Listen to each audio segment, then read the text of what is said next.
Hello all, welcome to story Walt. నేను రిజ్వానా. ఈ చరిత్ర ఇంకెన్నాళ్ళు 3వ భాగం. మొదట్లో అతడు ఒక కాంట్రాక్టర్ చేతి క్రింద పనిచేసేవాడు. ఈ మధ్య సొంతంగా పనులు మొదలుపెట్టాడు. ఏడాదిలోగా అతడి స్థితి ఆశ్చర్యంగా మారిపోయింది.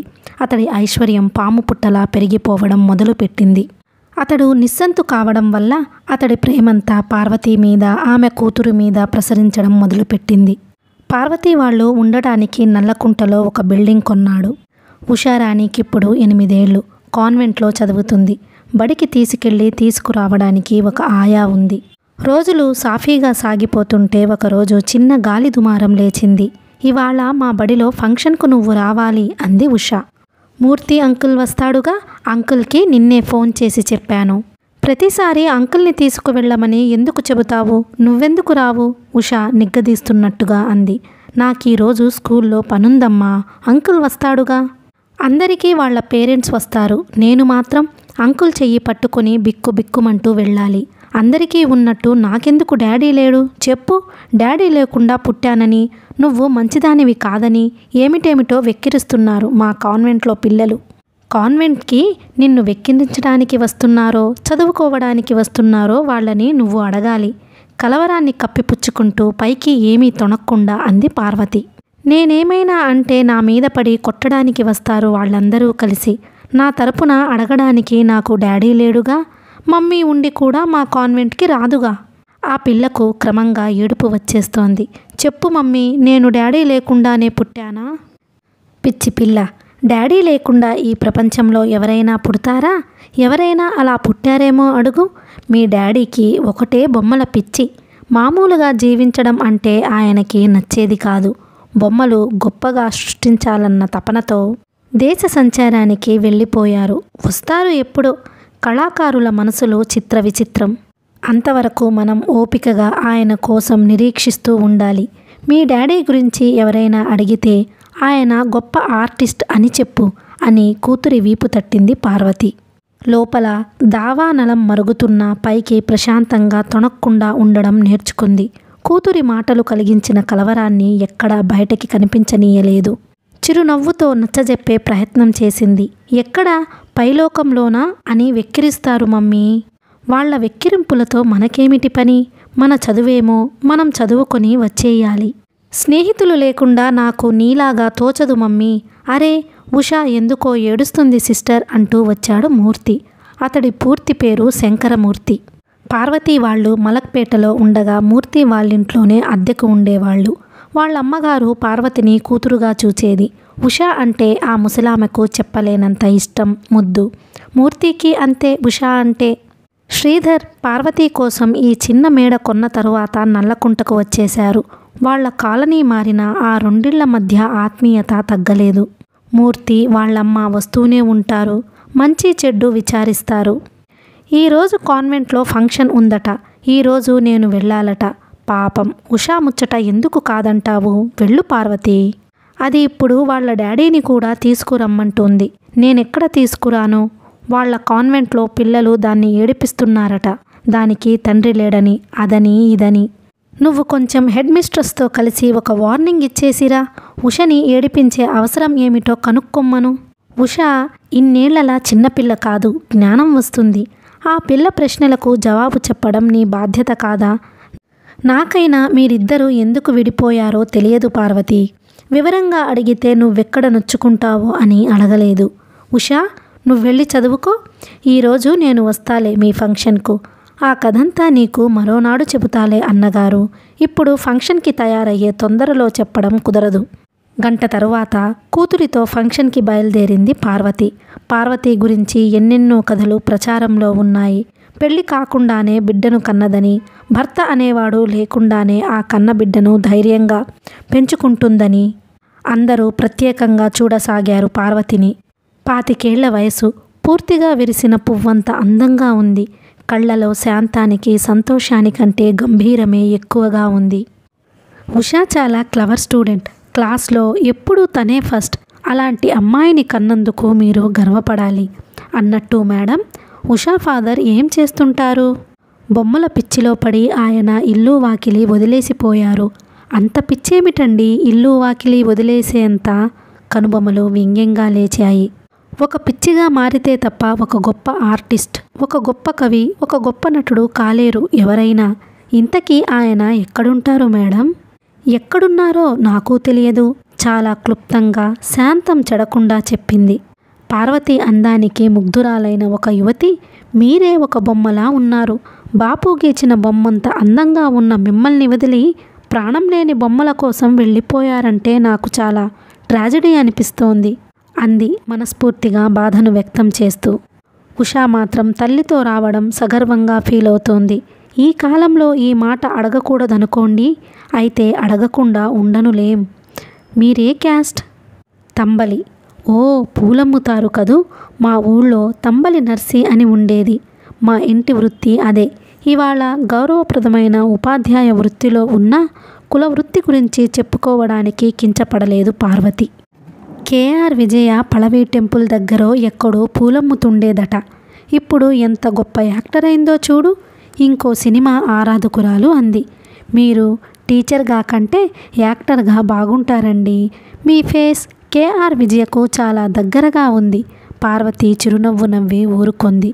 రండి రండి రామనాథం గారు, శ్రీధర్ సాదరంగా ఆహ్వానించాడు రామనాథం అనే ఆయన్ని. రామనాథం శ్రీధర్ చాలా వరకు కలిసి కాంట్రాక్ట్లు తీసుకుంటుంటారు.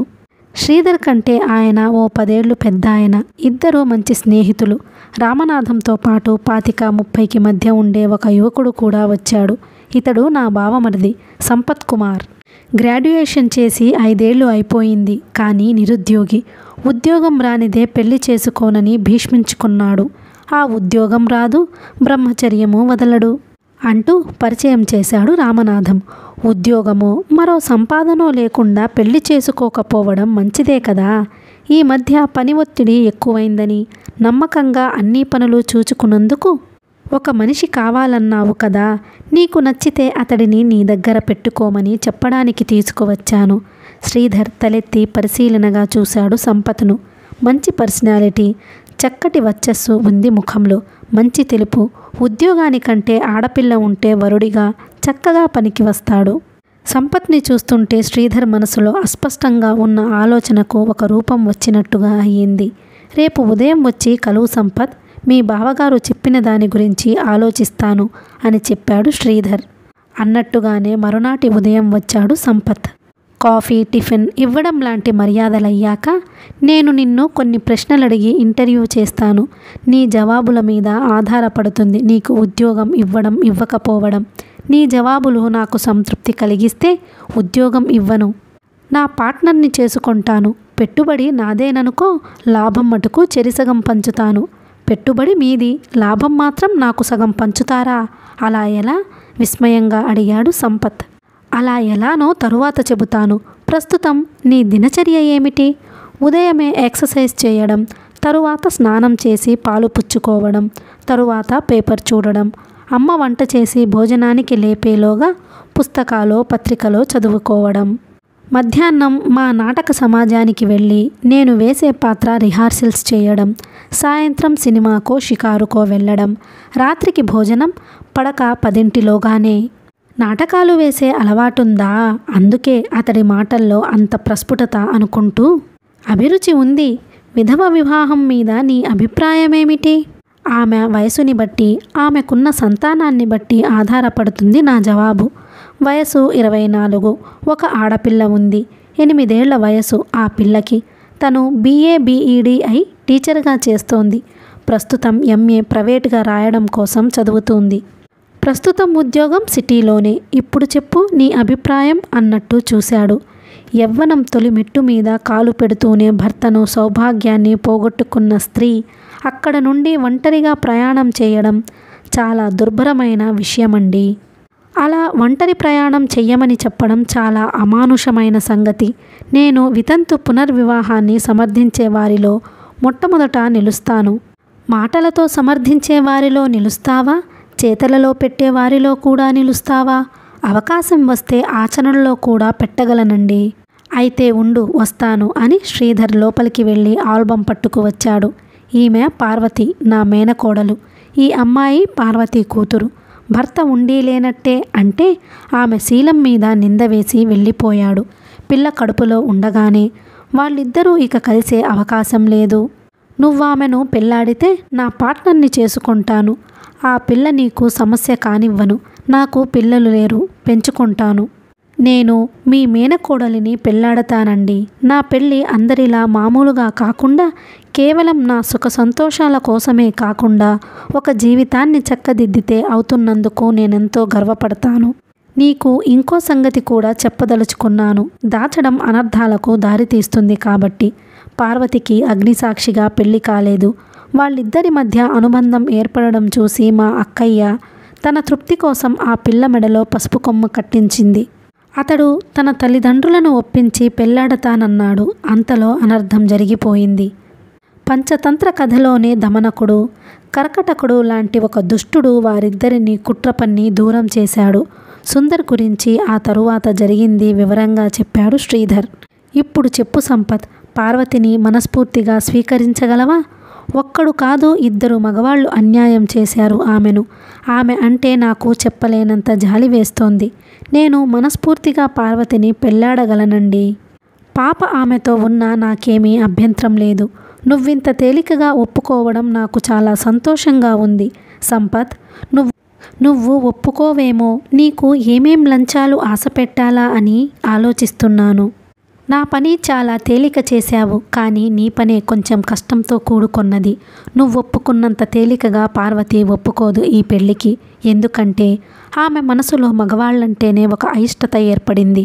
గోపీనాథ్ చేసిన ద్రోహం మామూలుది కాదు. ఆమె గుండెలో ఇంకా ఆ గాయం మానలేదు. ఆమె జీవితంలో సంభవించిన ట్రాజెడీ ఆమెలో వలపు, ప్రేమ అనేవి సమూలంగా నాశనం చేశాయి.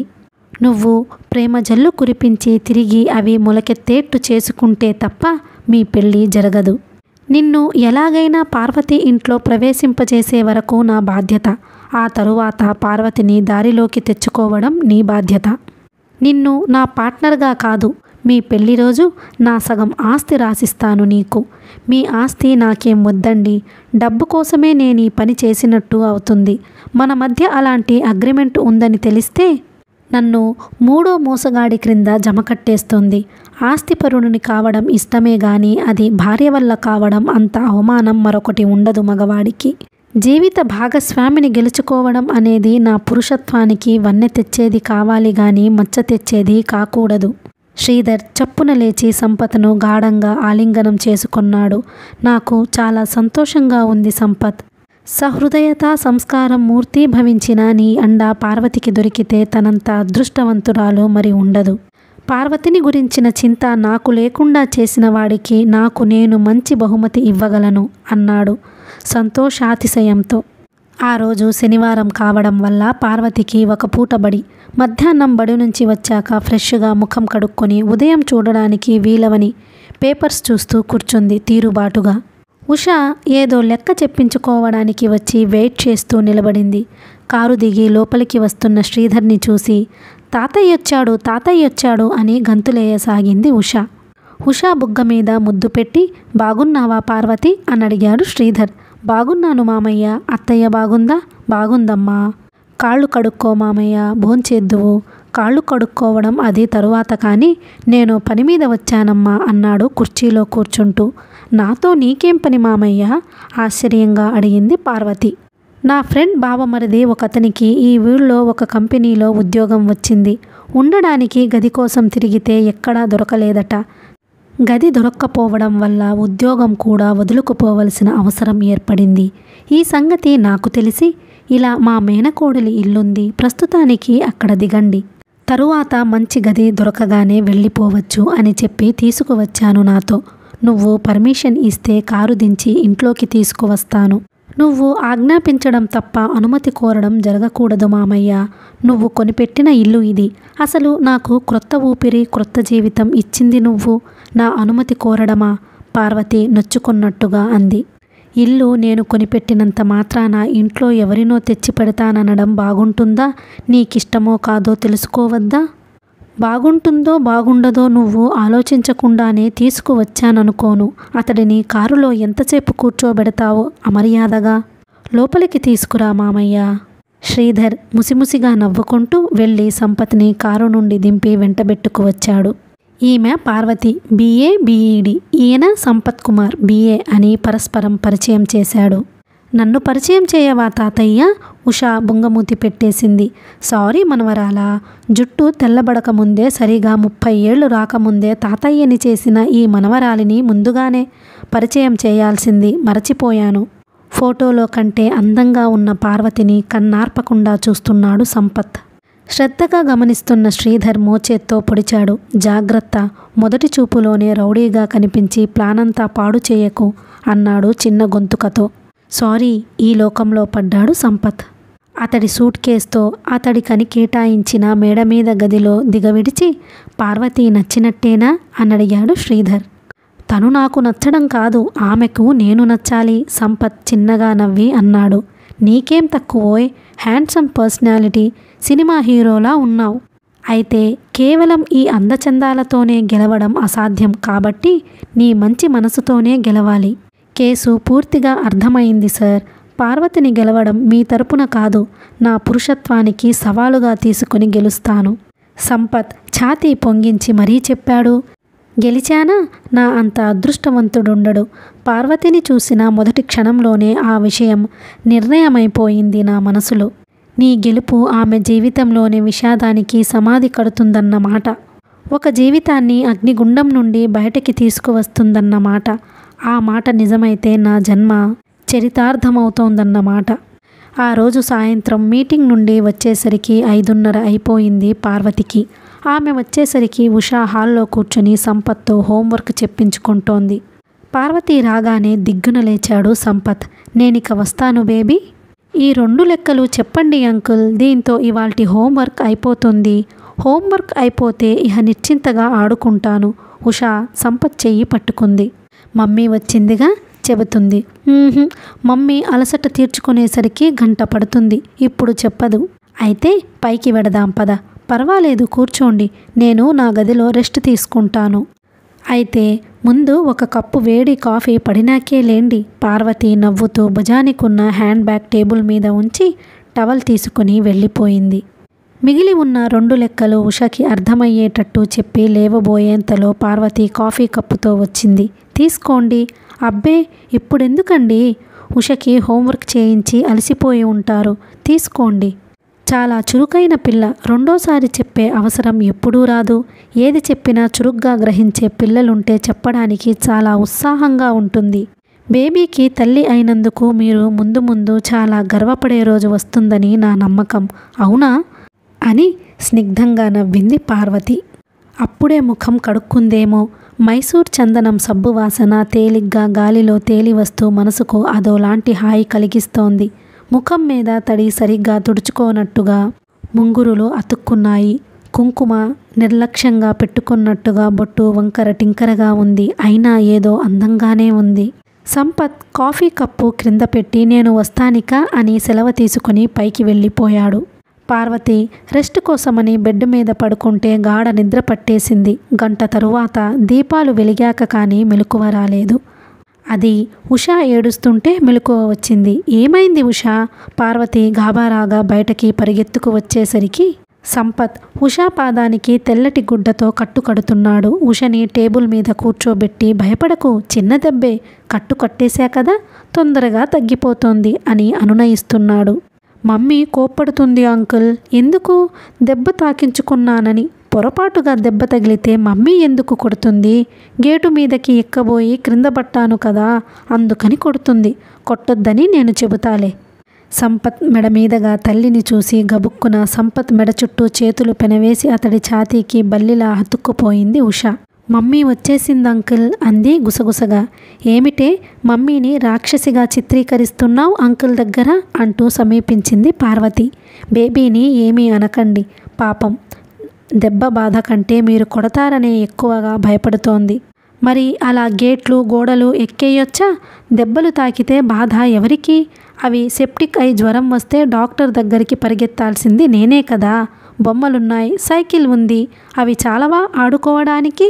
కోపంగా అంది పార్వతి. చిన్నపిల్లలకి ఎలాంటి ఆట వస్తువులైనా 2 రోజులకే బోర్ కొట్టేస్తాయి. ఎంతకని ఆడుకుంటోంది ఆ బొమ్మలతో, సైకిల్తో? అలా అని గేట్లు గోడలు ఎక్కవలసిందేనంటారా? ఈసారి అలా గేట్లు గోడలు ఎక్కనని మమ్మీతో చెప్పు. ఉషా సంపత్ మెడని కరుచుకొని ఇంకోసారి ఇలా చెయ్యను మమ్మీ అని చెప్పింది భయం భయంగా. మీరు మరీ దాన్ని గారాబం చేస్తున్నారు అంది పార్వతి. పిల్లల్ని గారాబం చేసేప్పుడు చేయాలి, భయపెట్టేప్పుడు భయపెట్టాలి. దెబ్బ బాగా తగిలిందా? రక్తం బాగానే కారిపోయింది. బాల్కనీలో నుంచి చూశాను బేబీ క్రింద పడిపోవడం. పరిగెత్తుకు వచ్చి చూచేసరికి బాగానే కారిపోయింది రక్తం. చన్నీటితో కడిగి టించర్ పూసి కట్టు కట్టేశాను. పార్వతి ఇంకేం మాట్లాడలేదు. చేతులు చాచి కూతుర్ని ఎత్తుకుని లోపలికి వెళ్ళిపోయింది. మమ్మీ మమ్మీ మేడ మీద నుంచి పరిగెత్తుకు వచ్చిన అలసటతో వగరుస్తున్నట్టుగా పిలిచింది ఉష. కుక్కర్లో పెట్టేయడానికి కూరగాయలు తరుగుతున్న పార్వతి ఏమిటే అంది గాబారాగా. అంకుల్ క్రింద పడిపోయి ఉన్నారు, పిలిస్తే పలకడం లేదు, చచ్చిపోయినట్టున్నారు మమ్మీ. ఉష దాదాపు ఏడ్చేసింది. ఛ, ఏం మాటలే అవి? ఆ ఎదురింట్లో ఆంజనేయులు తాత చచ్చిపోలేదు, అలాగే పడి ఉన్నారు. దిగ్గున లేచి చేతులు కూడా కడుక్కోకుండా బాణంలా పరిగెత్తింది పార్వతి. ఉషా చెప్పింది నిజమే. సంపత్ క్రింద బెడ్షీట్ మీద చనిపోయిన మనిషిలా పడి ఉన్నాడు వెల్లకిలా. కళ్ళు అరమూతలు పడి ఉన్నాయి. సంపత్, ఏమైంది మీకు? అయ్యో పలకడం లేదే. సంపత్ సంపత్. పార్వతి అతడి ప్రక్కన మోకాళ్ల మీద కూర్చొని అతడి ఛాతీ మీద తట్టి పిలవసాగింది గాబరాగా. అతడిలో చైతన్యం లేదు. అంకుల్కి ఏమైందో ఏమిటో, డాక్టర్ గారికి ఫోన్ చేద్దాం ప్రక్కింటి నుండి. పార్వతి లేచి 2 అడుగులు వేసిందో లేదో సంపత్ పక్కున నవ్వుతూ లేచాడు. అబ్బా, ఎంత హడలు కొట్టేశారు, ఇదేం నాటకమండి? గాబరా స్థానంలో కోపం చేటు చేసుకుని అంది. దీన్ని శవాసనం అంటారు. నాకు ఆసనాలు వేసే అలవాటుంది. అయ్యో నా మతిమండ. పార్వతి నుదుటి మీద కొట్టుకుంది. ఉషా ఒకరోజు చెప్పింది, మీరు ఒకసారి తలక్రిందులుగా ఉన్నారని. మీ అంకుల్ శీర్షాసనం వేశారేమో అన్నాను కూడా. పార్వతి నుదుటి మీద కొట్టుకున్న ఆ ఫోజు సంపత్ హృదయంలో అందంగా ముద్రపడిపోయింది. ఇంకా కాసేపు అలాగే పడుకొని ఆమె చేసే హడావిడిని హాయిగా అనుభవించాల్సిన మాట.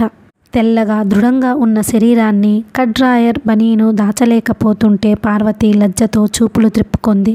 అతను శవాసనంలో ఉన్నప్పుడు అదేం గమనించలేదు. నిర్లజ్జగా అతడి ప్రక్కన కూర్చుని అతడి భుజం మీద ఛాతీ మీద తట్టింది. పార్వతి ముఖంలో ఎరుపుదనం ప్రాకగా గబగబా క్రిందకి వచ్చేసింది. ఎందుకో గుండెలు చిత్రంగా కొట్టుకుంటున్నాయి. రాతితో సమంగా గడ్డకట్టిన ఈ గుండెలో ఈ స్పందన ఎక్కడిది? ఇది ఎక్కడికి దారి తీస్తుంది? అసలు మామయ్యకు బుద్ధి లేదు. వయసులో ఉన్న మగాడిని, అందునా బ్రహ్మచారిని తీసుకువచ్చి ఇంట్లో విడిచి వెళ్ళాడు. మామయ్య తన అనుమతి కోరినప్పుడు పరస్పరం ఆకర్షించుకునే క్షణాలు ఇలా వస్తాయని తన మనసుకి తట్టి ఉంటే మామయ్య ఏమైనా అనుకోని సంపత్కి ఈ ఇంట్లో ప్రవేశం ఇచ్చేది కాదు. ఇప్పుడెలా సంపత్ని ఇక్కడ నుండి సాగనంపడం? అప్పుడే వద్దంటే పోయేది. అంత్య నిష్ఠూరం కంటే ఆది నిష్ఠూరం మేలన్నట్టుగా. త్వరగా ఇల్లు చూచుకొని వెళ్ళిపోండి అని ఇవాళ చెబుదాం రేపు చెబుదాం అనుకుంటూనే ఎలా చెప్పాలో తెలియక 15 రోజులు గడిచిపోయాయి. ఆ రోజు మేడ మీద నుండి దిగుతూనే ఎలా ఉంది బేబీకి? జ్వరం విడిచిందా అని అడిగాడు సంపత్. అప్పటికే 2 రోజులైంది ఉషకి జ్వరం వచ్చి. తగ్గలేదండి, పార్వతి దిగులుగా అంది. ఏమిటో కలవరిస్తోంది, సరిగా అర్థం కావడం లేదు, నాకెందుకో భయం వేస్తోంది. ఇంత జ్వరం ఎప్పుడూ రాలేదు దీనికి. సంపత్ దగ్గరికి వచ్చి ఉషా చెయ్యి పట్టుకు చూశాడు. 104 డిగ్రీలకు తక్కువ ఉండదు జ్వరం. వెంటనే ఒక ఇంజెక్షన్ పడితే గాని జ్వరం కంట్రోల్ అవ్వదు. నేను వెళ్ళి డాక్టర్ని తీసుకువస్తాను. సంపత్ పరిగెత్తినట్టే వెళ్ళిపోయాడు. అరగంటలోగానే డాక్టర్ని వెంటబెట్టుకు వచ్చాడు. జ్వరం ఎప్పటి నుండి? పేషెంట్ని చెయ్యి పట్టుకు పరీక్ష చేస్తూనే మామూలుగా వేసే ప్రశ్న వేశాడు డాక్టర్. మొన్నటి నుండి. మందులు వాడారా? రాధికా క్లినిక్ డాక్టర్ చేత పరీక్ష చేయించి ఆయన ఇచ్చిన మందులు వాడాను. సగం వాడిన మందులు తెచ్చి చూపించింది పార్వతి. ఇవింకా వాడొద్దు, నేనిప్పుడు వ్రాసేవి తెప్పించి వాడండి. జ్వరం అదుపు కావడానికి నేనొక ఇంజెక్షన్ ఇచ్చి వెడతాను. నుదుటి మీద పొట్ట మీద ఐస్ ప్యాక్ పెట్టండి, లేకపోతే చన్నీటి గుడ్డ వేయండి. అప్పుడప్పుడు చన్నీళ్లలో గుడ్డ అద్ది ఒళ్ళు తుడవండి. సూచనలిచ్చి ఇంజెక్షన్ చేసి సంపత్ ఇచ్చిన ఫీజు జోబులో పెట్టుకుని వెళ్ళిపోయాడు డాక్టర్. సంపత్ బజారుకు వెళ్ళి డాక్టర్ రాసిచ్చిన మందులు తీసుకొని అవి మళ్ళీ డాక్టర్కి చూపించి వాడే విధం తెలుసుకొని వచ్చి పార్వతికిచ్చి చెప్పాడు. ఈ టాబ్లెట్స్ ఇప్పుడు వేసేయండి, 1 గంటలో జ్వరం కంట్రోల్ అయిపోతుందని చెప్పారు డాక్టర్. ఆ రాత్రి పార్వతికి 2 రోజుల నుండి నిద్ర లేదు, విశ్రాంతి లేదు. పిల్లకి ఏమవుతోందోనన్న ఆందోళనతో సరిగా తిండి కూడా తినలేదు. ముఖమంతా వడలిపోయి ఎలాగో తయారైంది. ఆమెకే జ్వరం వచ్చిందా అన్నట్టు నీరసించింది. రాత్రి 10 గంటలు కాకముందే పార్వతి కళ్ళు మూసుకుపోసాగాయి. జ్వరం విడిచిందా? హోటల్లో భోంచేసి వచ్చిన సంపత్ అడిగాడు. మూసుకుపోతున్న కనురెప్పలను బలవంతంగా ఎత్తింది పార్వతి. ఇప్పటి వరకు ఏం తగ్గలేదండి. సంపత్ దగ్గరికి వచ్చి ఉషా నుదురు తాకాడు. ఇదిగో చెమట పడుతోంది, జ్వరం విడుస్తుందన్నమాట అన్నాడు. మందారం పువ్వుల్లా ఎర్రబారిన పార్వతి కళ్ళను చూచేసరికి చెప్పలేనంత జాలేసింది అతడికి. మీరు కాసేపు పడుకోండి, నేను కూర్చుంటాను బేబీ దగ్గర. పర్వాలేదు, నేను కూర్చోగలను. బేబీ కోలుకోకముందే మీరు అడ్డం పడేట్టున్నారు. ప్లీజ్ లేవండి, ఈ రాత్రి డ్యూటీ నేను చేయగలను. అర్థం లేని అభిమానానికి పోవద్దు, చనువుగా ఆత్మీయత ధ్వనింపజేస్తూ అన్నాడు. పార్వతి అభిమానపడినా కూర్చునే స్థితిలో లేదు. ఒళ్ళు తూలిపోతున్నట్టు ఉంది. కళ్ళు అవే మూతలు పడిపోతున్నాయి. కూర్చోండైతే, మీ రుణాన్ని ఎలా తీర్చుకోగలను? ఈ మందు వేసి 1 గంట అయ్యింది. 3 గంటల తరువాత కదా మళ్ళీ వేసేది. మందు వేసే టైంకి నేను లేచొస్తాను లేండి. 1 గంట పడుకుంటే అలసటంతా తీరిపోయి క్రొత్త శక్తి వస్తుందనిపిస్తుంది. వస్తాను. పార్వతి పడుకోవడానికి వెళ్ళింది. సంపత్ ఒక మ్యాగజైన్ పట్టుకు కూర్చున్నాడు మంచం ప్రక్కనే. 1 గంట చాలు, అలసట తీరుతుంది అని చెప్పి వెళ్ళిన పార్వతికి తెల్లవారాక గానీ మెలకువ రాలేదు. లేస్తూనే పిల్లకెలా ఉందోనని గాబరాగా పరిగెత్తుకు వచ్చేసింది. ఎలా ఉంది బేబీకి? జ్వరం విడిచింది. ముఖం కడిగించి పాలు త్రాగించానిప్పుడే. పిల్లకిలా ఉంటే తెల్లవారేదాకా ఎంత మొద్దు నిద్రపోయానో సిగ్గుపడింది పార్వతి. లేపకూడదా నన్ను? మీరు తెల్లవార్లు జాగారం చేసినట్లున్నారు. నా కళ్ళు ఎరుపు మీ కళ్ళలోకి వచ్చేసింది. మీ ఇల్లంతా తిరిగి పెత్తనం చేశాననుకోకపోతే ఫ్లాస్కులో టీ రెడీగా ఉంచాను మీకోసం. ముఖం కడుక్కొని త్రాగేయండి, బడలిక తీరుతుంది. పార్వతి కళ్ళల్లో విస్మయం, సంతోషం పోటీపడి కనిపించాయి. పంచదార, టీ పొడి ఎలా కనుక్కున్నారు? దానికి పెద్దగా పరిశోధన ఏమీ అవసరం కాలేదు లేండి. స్టవ్ మీదే ఉన్నాయి. పాల ప్యాకెట్లు 6 పాల పిల్లాడు తెచ్చిచ్చాడు. బేబీకి జ్వరం విడిచిందేమో. ఆకలేస్తుంది అంకుల్ అంది. మీరు అలసిపోయి పడుకున్నారు, లేపాలనిపించలేదు. ఎంత శ్రమ కలిగించాను మీకు. ఇంట్లో మీకు తోడుగా మరో మనిషి ఉంటే ఏం చేసేవాడో అదే చేశాను. నేను చేసింది కనీస మానవ ధర్మం. పార్వతి కళ్ళల్లో కృతజ్ఞత వెల్లివిరిసింది. ముఖం కడుక్కోవడానికి వెళ్ళబోతూ వెనుదిరిగి మీరు త్రాగారా అని అడిగింది. ఎవరైనా ఇస్తే మర్యాద కోసం తీసుకోవడం తప్ప నాకు అలవాటు లేదు. పగలంతా ఉషా కులాసాగా కనిపించినా రాత్రికి మళ్ళీ జ్వరం వచ్చేసింది. బాగా కలవరింతలు, త్రుళ్ళిపడడం అదంతా చూసి పార్వతి భయపడిపోయింది. ఇదేదో విషజ్వరంలా ఉంది. పిల్లని నాకు కాకుండా చేస్తుందా ఏమిటండి అని కన్నీరు పెట్టింది. కాస్త జ్వరానికే ఇలా ఏవేవో ఊహించుకుంటే ఎలా అని డాక్టర్ని తీసుకువచ్చాడు సంపత్. ఆయన ఒక ఇంజెక్షన్ చేసి మరో కొత్త సిరప్ రాశాడు. సంపత్ బజారుకు వెళ్ళి తీసుకువచ్చాడు. సగం రాత్రి వేళ్లప్పుడు కెవ్వున కేక పెట్టి లేచి కూర్చుంది ఉష. చూపులు బిత్తరగా ఉన్నాయి. చన్నీళ్లలో స్నానం చేసినట్టుగా గజగజ వణికిపోతోంది.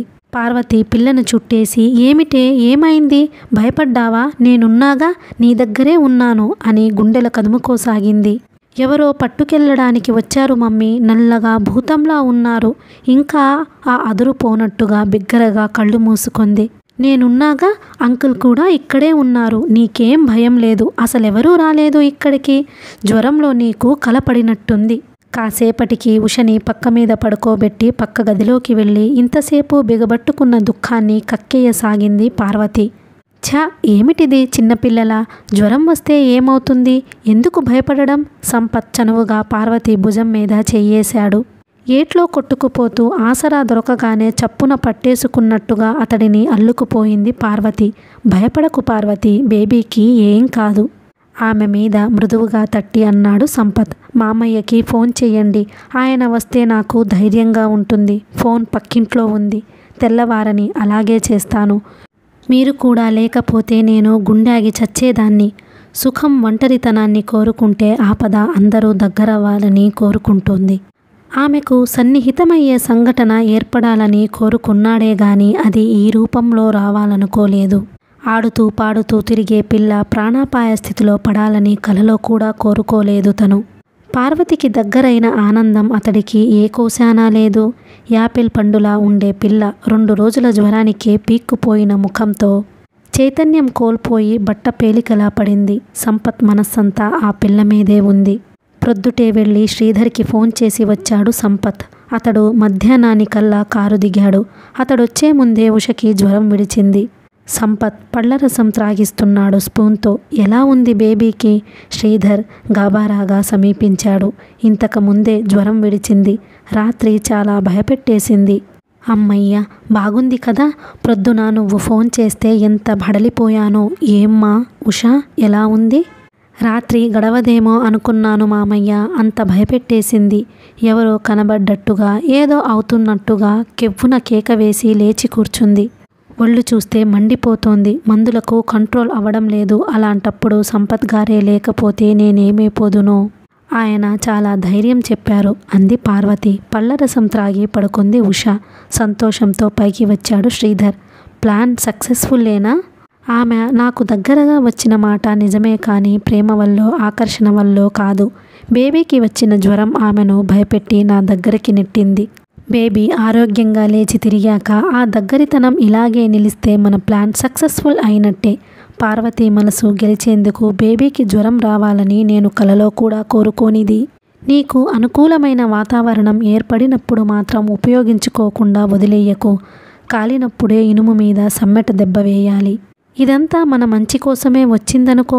అవతల వ్యక్తి గాయపడినప్పుడే, బలహీనపడినప్పుడు గెలవడం గొప్పదనం కాదు కదా. నాకు అదంతా తెలియదబ్బాయ్. నా పార్వతికి ఒక తోడు దొరకాలి. అది నాకు కావలసింది. ఈ విషయంలో ఓడిపోతానన్న అవమానం నాకేం లేదండి. పార్వతిని గెలిచి నాదాన్ని చేసుకుంటానన్న నమ్మకం నాకేర్పడింది. ఇంటి ముందున్న చిన్న తోటలో సంపత్, ఉష దాగుడు మూతలాడుకుంటున్నారు. వరండాలో నిలబడి చూస్తున్న పార్వతిలో ఎన్నో ఆలోచనలు. ఉష సుస్థిపడ్డ తరువాత సంపత్కి తనకి మధ్య ఉన్న దూరం చాలా వరకు తగ్గిపోయినట్టుగా అయ్యింది. తన ఆలోచనలో చాలా భాగం అతడు ఆక్రమించుకున్నాడు. గోపీనాథ్ని ప్రేమించిన నాటి తొలి వలపు పులకింత లేకపోయినా ఇతడిని తక్కువ కోరడం లేదు మనసు. ఇతడు కనిపించగానే మనసంతా ఏదో ఆనందంతో నిండిపోతోంది. అతడి సన్నిధిలో నిరంతరం ఉండిపోవాలని, అతడితో కబుర్లు చెబుతూ ఉండిపోవాలని అనిపిస్తుంటోంది. ఒకసారి గోతిలో పడి జీవితంలో కోలుకోలేని దెబ్బతిని కూడా మళ్ళీ అలాంటి గోతి వైపే పరుగు తీస్తోంది. ఎందుకు? ఇతడు గోపీనాథ్ లాంటి మనిషి కాకపోవచ్చు. అతడి ప్రవర్తన నిజాయితీతో కూడుకున్నదే కావచ్చు. కానీ తను అవకాశం వచ్చినప్పుడల్లా ఇలా చనువు ఇస్తూ పోతే వేశ్యకి తనకి భేదం ఉంటుందా? అగ్నిసాక్షిగా తనకు గోపీనాథ్తో పెళ్ళి జరక్కపోవచ్చు. కానీ మనసు, శరీరము అతడికే అంకితం ఇచ్చింది. ఇప్పుడు అవి తిరిగి సంపత్కు ఇవ్వజూస్తే అంతకంటే మోసముండదు. ఆ ప్రేమలో అంతకంటే బూటకముండదు.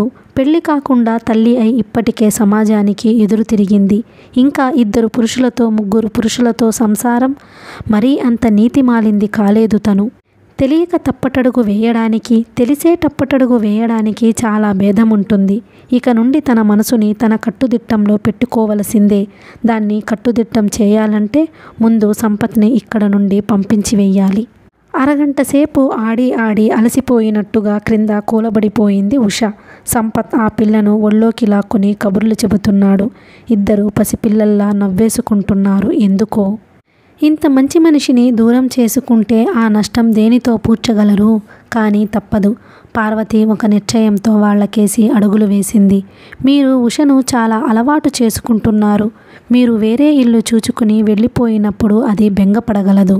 అయితే నన్ను త్వరగా ఇల్లు ఖాళీ చేయమని చెప్పడం అన్నమాట. సంపత్ చిన్నబుచ్చుకున్న స్వరంతో అన్నాడు.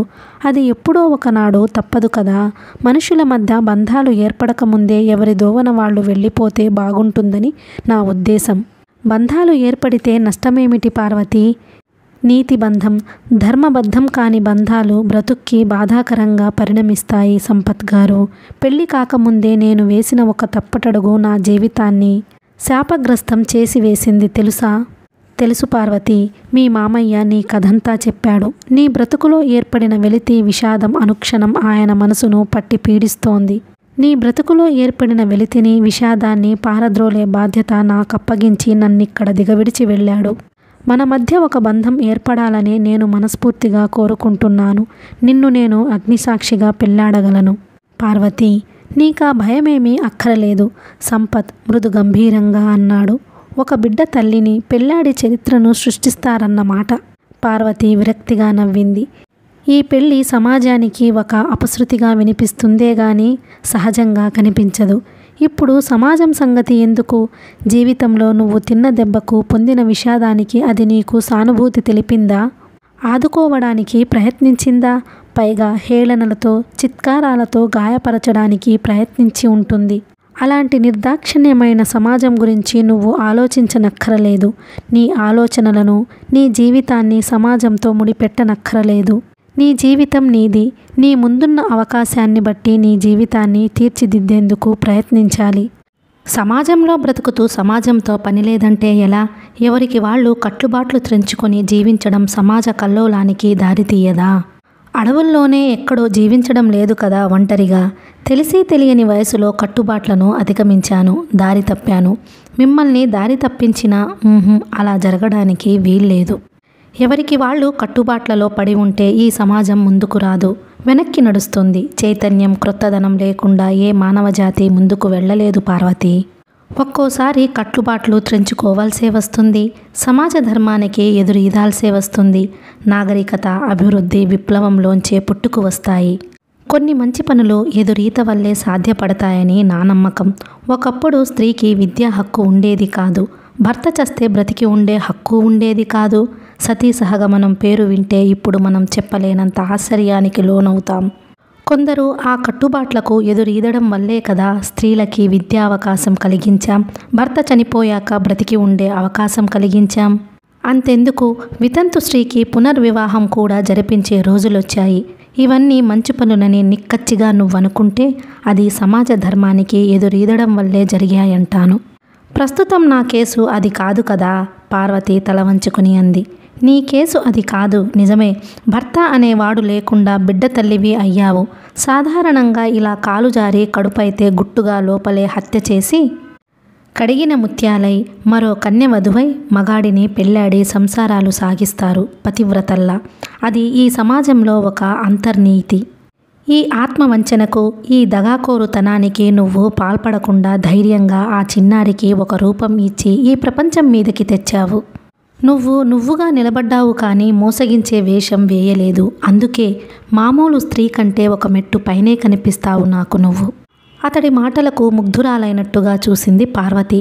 అతడి అంతరంగం అద్దంలో కనిపించినంత స్పష్టంగా, మల్లెపువ్వంత స్వచ్ఛంగా కనిపిస్తుంటే మనసులో ఇటున్న ముళ్ళు అటు ఒరిగినట్టుగా అయ్యింది. ప్రలోభం పూర్తిగా వశపరుచుకోకముందే తెప్పరెళ్ళింది పార్వతి. నిన్న ఒక మగాడు, ఇవాళ ఒక మగాడు, రేపొక మగవాడు అన్నటువంటి జీవితానికి ఏదైనా ఔన్నత్యం ఉంటుందంటారా సంపత్ గారు? మీ చెయ్యి అందుకోవడం వల్ల పై మెట్టు నుండి క్రిందకి 2 మెట్లు దిగజారిపోతాను.